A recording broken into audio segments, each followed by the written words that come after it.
repeated her parrot cry about trial by television. A television programme alters nothing, Was her response. She could not be more wrong. Television programmes, if well done, as this one was, can have enormous influence. By now, Chris Mullin was almost a national hero, even in the Sunday Times. One man's loony is another's remorseless seeker of truth. The Valerie Grove interview, Chris Mullin. By last summer, it seemed as if the only person left not undermining the British system of justice was Lord Denning. In an interview with The Spectator in August, he said, We shouldn't have all these campaigns to get the Birmingham Six released if they'd been hanged. Well, that's true, but it was too late. A new Home Secretary had sent the case back to the Court of Appeal, where the prosecution has finally collapsed. Writing about the Birmingham case in The Independent on Sunday, last Sunday, Michael Zander, Professor of Law at the London School of Economics, concluded, The other great lesson for the judges is that, contrary to what they seem to believe, they do not own the justice system.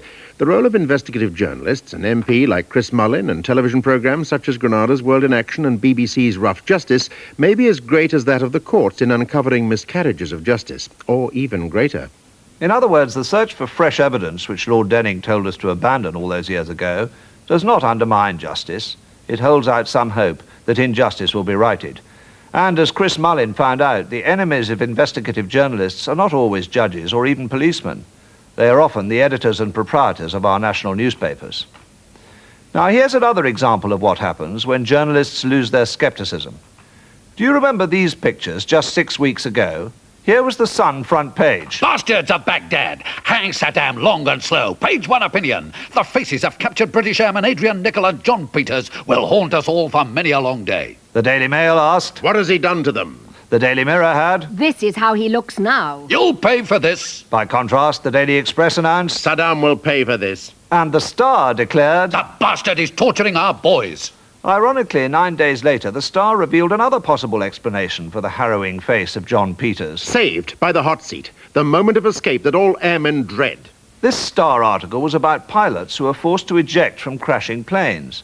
Way down the article, you could find this passage. Most Top Guns suffer acute shock from the sheer stress of their escape, and that is sometimes why pilots who are captured after bailing out seem to be drugged or drunk. The haunted faces of the two pilots, shockingly paraded by the Iraqi authorities, did a lot to harden public opinion behind the war party. The assumption was that the men had been beaten or tortured. This week, the pilots were freed. This morning's front pages were full of John Peters' happy homecoming. On Wednesday, the Daily Express had rejoiced.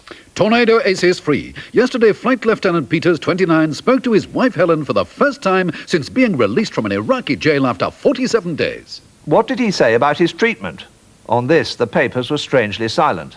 A caption in the Times was all I could find by way of a clue. Happy day. Helen, wife of released Flight Lieutenant John Peters, waiting for him to return to Laarbruch, Germany. Her husband, a Tornado pilot, stirred an international outcry when he was shown on Baghdad television with a battered face. But his wife is satisfied that his injuries had been caused by ejecting from his aircraft rather than from torture. If his injuries were caused by his fall, of course, that's hardly a front-page story, let alone a subject for front-page opinion. My favourite comment on the journalism of the war came from television critic John Norton in last Sunday's Observer. It may have been a textbook war for the generals, but for journalists it was, by and large, a shameful and shaming business. The number of television reporters who distinguished themselves in the Middle East is vanishingly small. Offhand, I can think of only a handful who displayed acceptable levels of detachment. In that spirit, all praise to The Guardian for publishing on Tuesday a poem by Tony Harrison. I leave you tonight with part of it.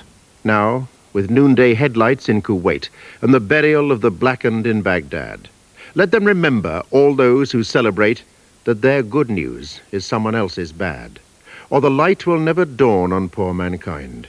Is it open-armed at all, that victory V, that insular initial intertwined with slack-necked cormorants from black lacquered sea, with trumpets bold and bellicose and blowing for what men claim as victories in their wars, with the fire-hailing cock and all those crowing who don't yet smell the dunghill at their claws.